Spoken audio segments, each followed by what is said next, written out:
Hello, Montana, and hello, world. This is Chris Hislop from the Montana World Affairs Council, and this is Connect Montana, where we bring the world to Montana and Montana to the world. Let me ask you some questions. Where do you get your information, and how reliable do you think that information is? Can that information be used against you?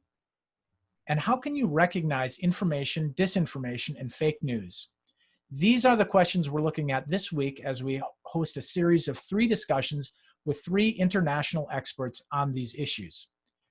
We're able to bring these programs to you thanks to the generous support of our sponsors at Stockman Bank, Allegiance, and the Dennis and Phyllis Washington Foundation. Now let me introduce our first guest. Dr. Jim Ludes is Vice President for Public Research and Initiatives at Salve Regina University in Newport, Rhode Island, as well as Executive Director of the university's Pell Center for International Relations and Public Policy. In addition, he's executive producer and co-host of Story in the Public Square, a 4-time Telly Award-winning public affairs program broadcast on Sirius XM's POTUS channel, as well as on public television stations across the country. From 2006 to 2011, Ludes was an executive director of the American Security Project, a think tank in Washington, D.C. Prior to that, Ludes was a legislative assistant to Senator John Kerry for defense and foreign policy. During that time, he also coordinated defense policy issues for Kerry's 2004 presidential campaign. Prior to his work in the Senate, Ludes was editor-in-chief of the National Security Studies Quarterly, a defense and national security journal. He is editor of and contributor to Iraq Uncensored and co-editor of 2 previous books, Attacking Terrorism and 21st Century Proliferation, which was published in 2001. Dr. Ludes, welcome to Connect Montana. How are you? Hi, Chris. Thanks for having me here today. It's a great pleasure to have you. Thanks for coming on. Dr. Ludes, if you wouldn't mind, could you maybe say a few words to begin with about disinformation, its history, and some of your work there, and also looking into the role of foreign actors in this. Over to you. I'd be happy to, and I'm going to share my screen if that's okay. I've got a few slides with some recent examples, so if I'm just bear with me for 1 second. I'm going to make you the host. You go ahead. Okay, so here we go now.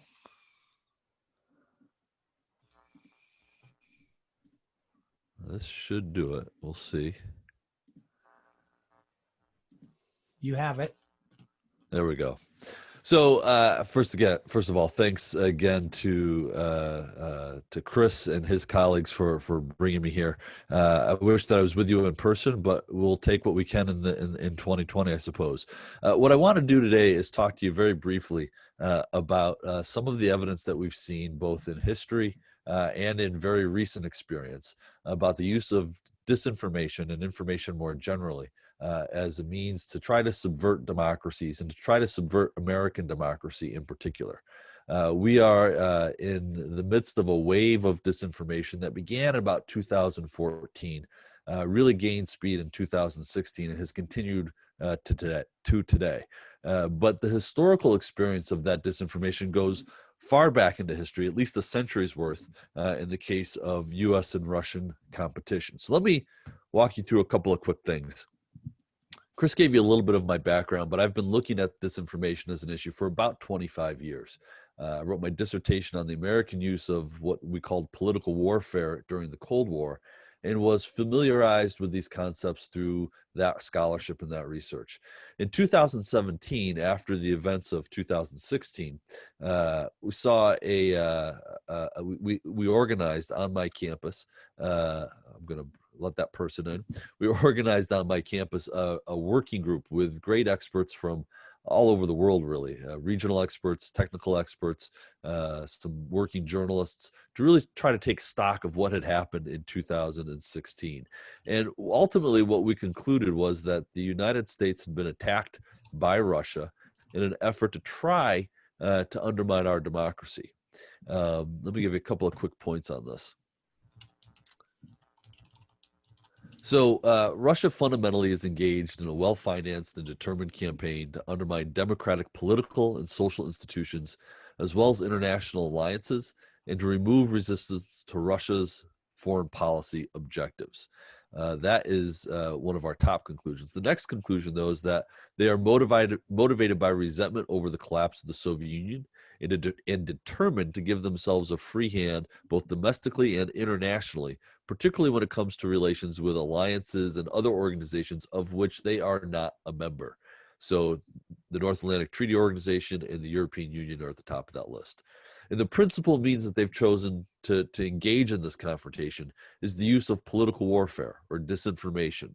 That's propaganda. It's computational propaganda, which is a thing that exists now. And it's also support to fringe elements in Western countries.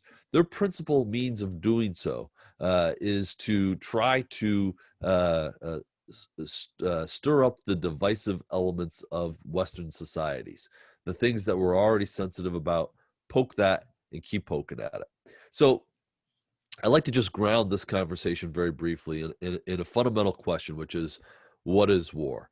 And a good, simple definition of war is political violence between two or more states. Now, the problem with that definition is that in very recent experience, we have two wars, the Cold War and the War on Terrorism, which don't neatly fit that definition.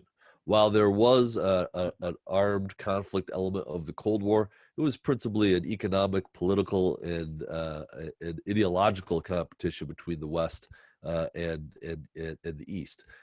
In the case of the War on Terror, while there certainly was violence, it was not between states. And so that definition falls down a little bit. If we look at the great Prussian military theorist Karl von Clausewitz, his fundamental insight about conflict is that victory in warfare is about breaking wills, not breaking military organizations. So the U.S. military is really great at destroying things, enemy armies, enemy cities if necessary. In World War II, we did a lot of that. But at the end of World War II came the rise of atomic warfare and the realization that you could not fight a war for limited political objectives anymore because the consequences would be so grave. So the solution that strategists came up with for that was something that they called Cold War, little c, little w, not the historical epic between 1947 and 1992, but a set of tactics that could be used to bend an adversary's will short of the use of war, which in the Cold War would risk nuclear war. That's not just an American view. The Soviets were great practicers of this. Oleg Kalugin is one of the most senior defectors to the West from the old Soviet Union. And he talked about active measures designed to weaken the West, to drive wedges into the Western community of nations and alliances, particularly NATO, to sow discord among allies, and to weaken the United States in the eyes of people around the world. That's what Soviet active measures tried to do during the Cold War. And they were successful in a lot of ways. Let's take a look at some other recent historical experiences. So in 1959, Germany was just about ready to fully enter the North Atlantic Treaty Alliance's command structure. So less than 15 years after the end of the war, West Germany was ready to become a meaningful member, military member of the North Atlantic Alliance. The Soviets didn't like that. And so they picked at a divisive issue that they thought would resonate within the alliance. And they sent 3 agents across the East German, West German border. And they sprayed swastikas on a couple of buildings that had formerly been owned by prominent Jewish businesses or even served as houses of worship prior to the Second World War. The breaking of the taboo of displaying the swastika led to a wave of swastikas that spread across Western Europe, made its way all the way into New York Harbor. And the upshot here is that the Soviets, because they had experimented on this in Ukraine of all places, knew that once that taboo was broken, that symbol would start popping up in lots of other places, and it did. But the important thing to keep in mind here is that the Soviets didn't pick the swastika because of World War II in particular. They picked that issue because they knew that there was a lingering doubt in the minds of a lot of people in Western Europe about the reliability of Germany. Could the West Germans truly be denazified, right? Could they be trusted to remilitarize and join the Western Alliance. That's what the swastika symbol was all about. Interestingly enough, in that same year, 10 years earlier, 1949, the first CIA field manual was distributed, and it has a section that talks about psychological warfare. Political warfare is another term for that. And it says fundamentally that you should exploit existing issues. So the skilled operator, they said, very rarely attempts to make a new fissure in the armor of the enemy's morale. He selects with care weaknesses which already exist and insists upon them with artful suggestion and reminder. Artful suggestion and reminder.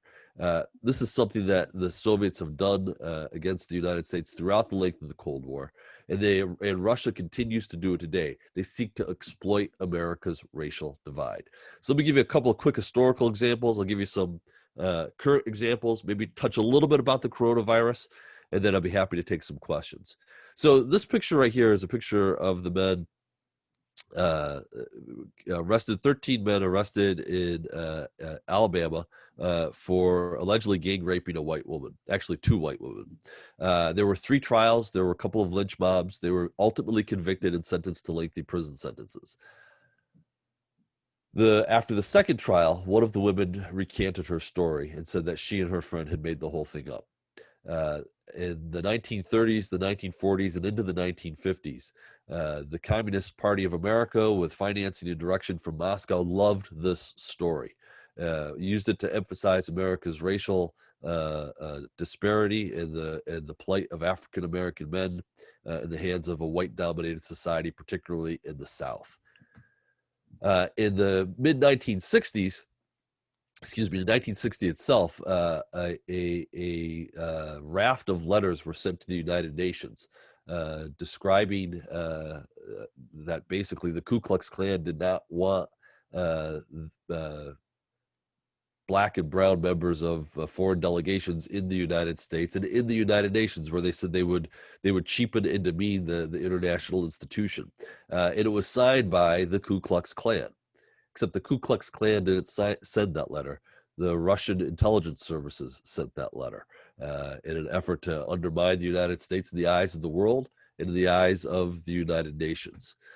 In the 1960s, the KGB loved to target Martin Luther King.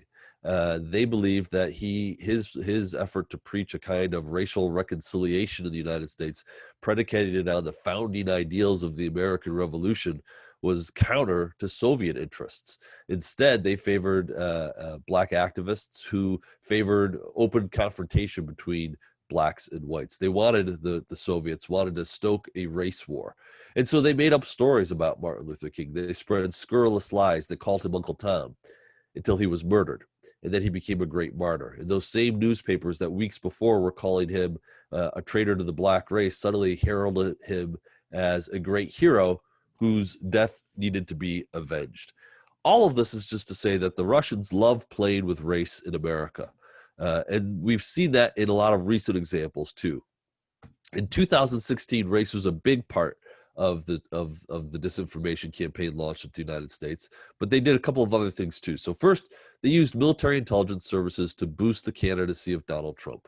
That's not my partisan conclusion. That's the conclusion of the bipartisan Senate report from the Senate Select Committee on Intelligence's report.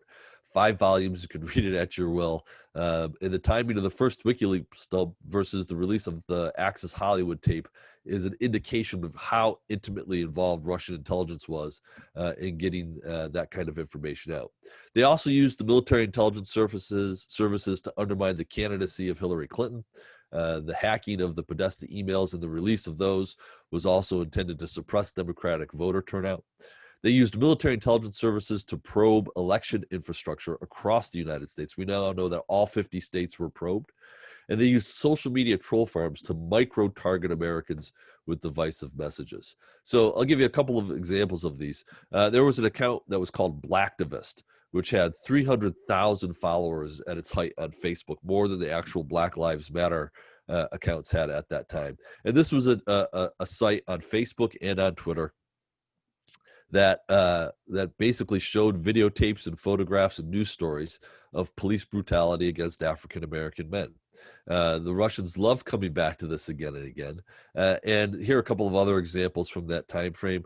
Again, about innocent black men spending 25 years in prison, police refusing to help a black man who was having a health crisis and instead beat him to death. They also do some things to celebrate moments that they think are going to be important in the African community, in the African American community, not because they are actually trying to build community, but they're trying to trigger people who would perhaps be turned off by the Black Panther Party celebrating a 50th anniversary. There's also a lot of reference to the southern border and issues of immigration. I'm going to skip through some of these, but you get an idea. I've got literally hundreds and hundreds of these slides. But one of the other recurring themes was this idea that if your candidate didn't win, you should secede. So there was a lot of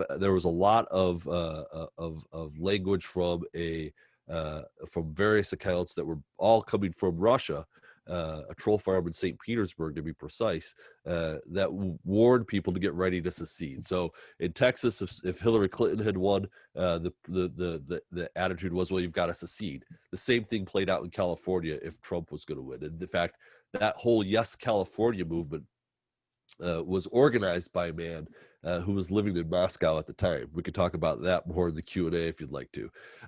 After the election of Donald Trump, actually the amount of race baiting content in ads actually increased. And so this shows you across the bottom, 2015, 16, and 17. This was from an analysis performed by USA Today. Some of the examples seem pretty innocent and straightforward, almost like they're celebrating things rather than attacking things. So here are a couple that are about undocumented immigrants who have now their children have graduated from college, Muslim police officers in the United States. All of these things don't seem so horrible. They seem like a celebration of identity and community until you learn that they're really intended to trigger the audiences that might see them and reject them violently. So there's more along those lines. Again, this is all from the period immediately after Election Day. I want to skip forward a couple of things and talk just very briefly in my last couple of minutes before I open it to Q&A about Russian efforts to exploit the coronavirus. So this is not the first time that Russia has tried to use a public health issue to undermine democracy and confidence in the governments of the West. The phrase "a man-made disease" is something that occurs again and again since at least the 1980s. They exploited the HIV/AIDS crisis really in remarkable fashion. Three Soviet intelligence agents placed a story in an Indian newspaper, not Indiana, an Indian newspaper that in 1983 that claimed that the virus that caused AIDS was engineered in a U.S. government lab and intended to target African men and members of the homosexual community. That story was repeated over the next couple of years, and by 1987 had been printed or rebroadcast in more than 30 languages in 83 countries. It was a completely made up story, but it was one that the Soviets used with great effect at the height of the Cold War. In 2009, 1.4 billion people were infected by the H1N1 swine flu. And again, in 2014, with the Ebola, with only 28,000 infected globally, but a really rampant disinformation campaign. Again, this is from an account that has been taken down, but some of its material has been archived. You can see that English is not their first language, but again, they make the point that Ebola, along with terrorism, is government-made and it's intended to scare you, not necessarily as a real warning. They hijacked the websites of a couple of American broadcasters in Atlanta, warning about the spread of Ebola in patients that were visiting Emory University, and then they changed the page here to actually say that the hospitals were refusing to treat Black women who were infected, again, playing to racial issues in a prominent Southern American city. Beginning in 2015, Russia became very active in pushing anti-vaccine sentiment. And so here was an innovation that we're going to see more of as 2020 plays out. They didn't actually create content.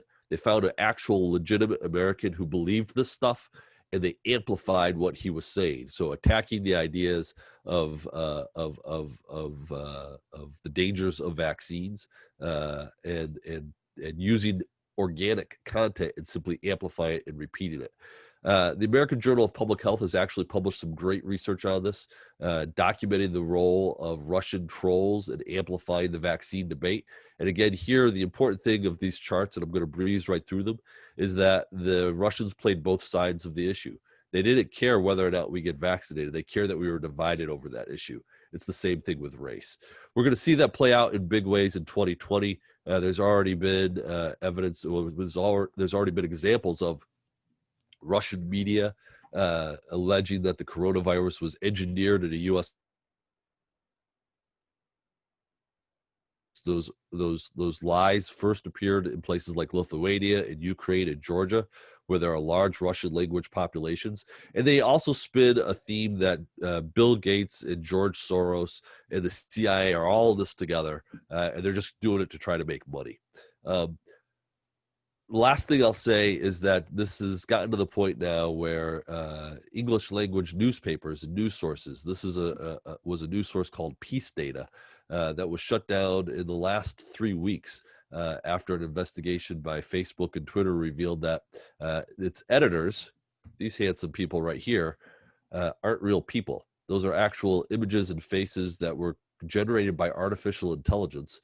The entire thing was a front for Russian intelligence, and they hired Western reporters to write stories like these, criticizing NATO, criticizing the EU, talking about politics in Belarus for the very pro-Russian point of view, and talking about U.S. policy interference, fueling tensions in Europe. My guess is that what the Russians ultimately would like is to see the European Union dissolved. They did intervene in the Brexit votes. The UK is leaving.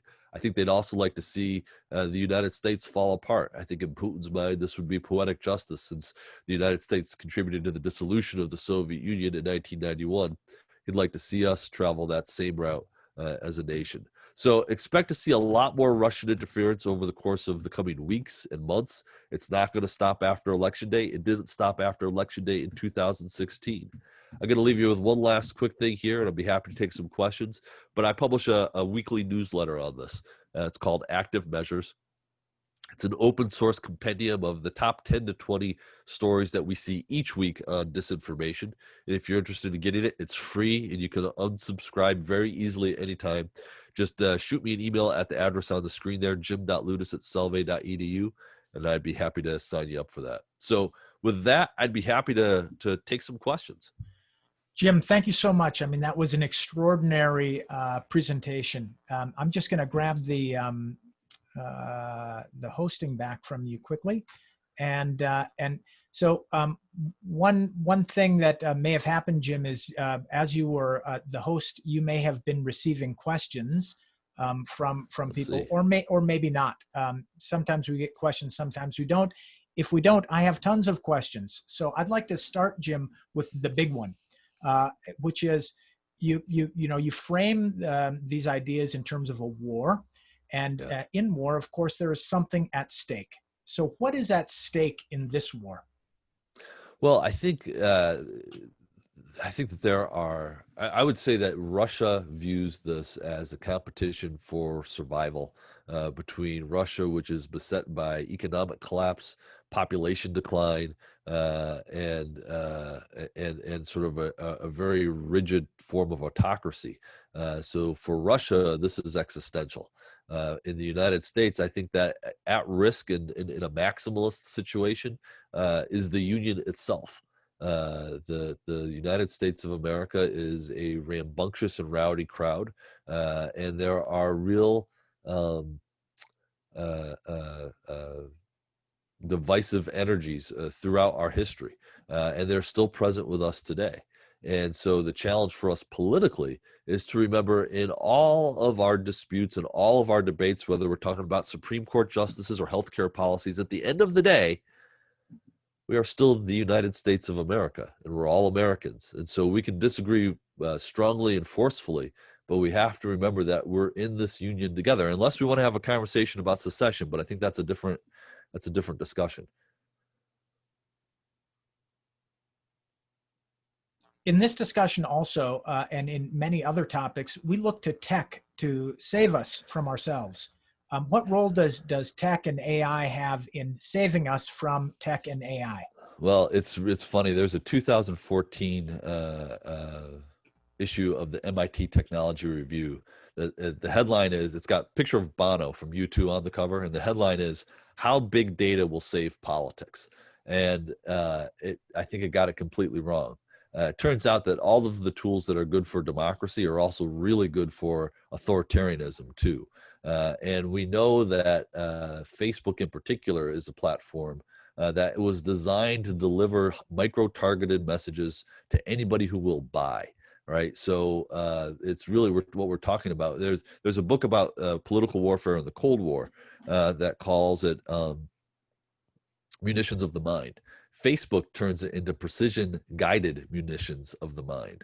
And so when you're able to psychographically target individuals for messages that you know are going to resonate with those individuals, it produces a result and an action taking in politics that is far beyond anything that we could imagine through traditional broadcast and print kinds of advertising. Facebook, Twitter, Instagram, all of the big social media companies, they make their money selling user profiles. They make, so one friend of mine says, if the service you're using is free, it's because you're the product, right? So we are all the products on Facebook and Twitter and Instagram and any other social media platform you can think of. And they sell our psychological profiles to advertisers. Now, if they sell it to Tide or they sell it to Ford, I don't really care. But in 2016, Russians were buying that same micro-targeting data. Some of the ads that I have there, I can actually tell you how many rubles were paid for those Facebook posts. And that's the kind of danger that I think that the social media companies really haven't done a good job getting their arms around. And Congress has done even worse because they've simply left it to the industry to try to manage themselves. Jim, since we started a couple minutes late, I'm just going to ask if you wouldn't mind, we just continue because there's a number of questions coming up. Sure. Here's one from a participant. Are we now seeing similar tactics and techniques being used by legitimate political campaigns? Well, it's funny. So I used to, prior to 9/11, I used to be a part of a dinner series where we would talk about this with members of the American military, some folks who had experience in the intelligence community, and some scholars. And I remember there was a retired Army colonel who had commanded a couple of different psychological operations groups, who this is again 2000, maybe 1999, who sort of sat back in his chair one night. He said, the United States has tremendous talent for this kind of thing. It's every political operative working in the United States today knows these techniques because it's about persuasion. And there's a science to persuasion that people who do this for a living absolutely understand. These techniques are not new. They're not novel. The technology that's being used with them today absolutely is. But yes, we do see campaigns using things like reflexive control, where you flood the information space with so much information that is either so patently wrong or misleading that your political adversaries try to respond to it. Now, militaries use that technique on the battlefield to say, hey, they're going west when really they're going south on a battlefield, right? Politically, it's the same thing, and you try to overwhelm people's ability to decide and to react by just flooding the information space with so much information. So absolutely, we are seeing campaigns use these techniques, but it's not new. It's the kind of thing they've always done. Jim, I'm just going to remind viewers that also we're recording this and it'll go up on YouTube. So I particularly say this because in your last slides, you're mentioning kind of what can you do or how can you be aware of this? So another question to you, which is, again, you know, there's a lot of vocabulary, of military vocabulary Sure. regarding this. So much like war, you know, very few people want to engage in war, that, you know, particularly those who fight wars. Right. I would say maybe something similar in this fake news. People don't really want to take in fake news. So, but why do we? You know, why do, you know, it's a difficult question, but why are we taking this in? Well, it's very seductive, right? Sometimes it plays to confirmation bias. We see something that just really resonates with us because it's what we believe, and without thinking about it, we hit retweet or we hit resend. The most fundamental thing that we can all do is think of ourselves not just as consumers of information, but as purveyors of information. Every time we retweet or share something on social media, we are spreading that, whatever good, bad, or indifferent it is, out into that information ecosystem. We have to be responsible stewards of it ourselves. And so if you see a really explosive headline that really just gets you going, actually take a second, stop and see, okay, who's the source, right? Does the journalist or the journalist reporting this, are they actually in a position to know? All right. Do they have some insight that is actually credible when it comes to the subject matter that they're talking about? Is the argument authoritative? Is there anybody else anywhere in the universe who's actually reporting on the same set of stuff? Because if there's only one person at a news outlet you've never heard of before who claims that they've got a scoop that all of the Pulitzer-seeking enterprises missed, then it's probably stands to reason that it's not real. And so you want to be responsible in terms of thinking about what you're sharing in social media. That's really good advice, Jim. I think it echoed very much. There was an interesting article in Time in 2018 that said essentially that. Slow down, stand back. What was the advice on how to deal with that? Jim, we've got time. I'm going to mash two questions together. I think this is going to be our last one. Part A, do countries other than Russia participate in these practices? And B, who are the Russian trolls? Are they living in the States? Do they attend U.S. universities? Great questions. So the first one, rephrase that first one for me one more time because I just lost the thread. Sorry, the first one is, do countries other than Russia That's right. I got it. So yes, the short answer is yes. So China and Iran are two principal players in this. Frankly, not the same kind of covert disinformation that we're talking about here, but the United States uses information abroad all the time as well. What's different is that I've yet to see evidence that the U.S. using micro-targeted, psychographically developed ads the way that the Russians are using to stoke dissent within the United States. Doesn't mean it's not happening, but we just haven't seen evidence of that. China absolutely uses these techniques more and more. Their efforts in the information space are more traditionally aligned with it supporting Chinese interests, and whether it's about better trade status or better trade arrangements, they've got a simmering dispute with Australia right now that has a real information component to it. But the kind of use of troll farms and individuals and bots to just overwhelm information ecosystems really right now is the hallmark of the Russian method. And so we can expect, these tactics are there for anybody to see and observe. And if Russia is successful, I think we'll see those spread even further. Where are they? Russia has several different enterprises that do this. The most prominent is the Internet Research Agency, which did the bulk of the work that we know about publicly in 2016. They are located in St. Petersburg, Russia. And one of the tells in 2016 was that Russian, the language, does not have the definitive article. So the word the.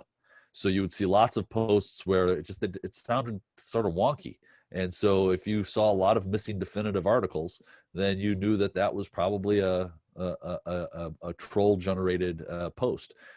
They've gotten savvier now. And so like we saw with that innovation around the anti-vaccine movement in 2015, they're not so much using people who realize they're trolls, but they're taking divisive content from left, right, and center in the United States, and they're simply amplifying it using troll accounts that have laid low. They tweet different things and retweet different things, and they're using those accounts to build following, and they're deploying them now to repeat the most divisive things to the largest possible audiences. Jim, thank you so much for this. I mean, it was an incredibly interesting presentation and discussion. We really appreciate it. I would normally go back for last word, but we're 10 minutes over, so I'm gonna press on and wrap up by just reminding our viewers that all of our Connect Montana shows are available on our YouTube channel. Just go there and type in the Montana World Affairs Council. If you like these things, please let your friends, family, and network know so they can watch. We've got quite an extraordinary series this week on misinformation, disinformation, and fake news. Now, Dr. Ludes ended with some points on the Russian troll farms and tech. That's a great way to leave it, because tomorrow's guest, Dr. Jacob Shapiro from Princeton University, is coming on, looking a little bit more on the tech side of this issue. That is going to be at 7 p.m. Mountain Time tomorrow, not at noon, 7 p.m. Mountain Time.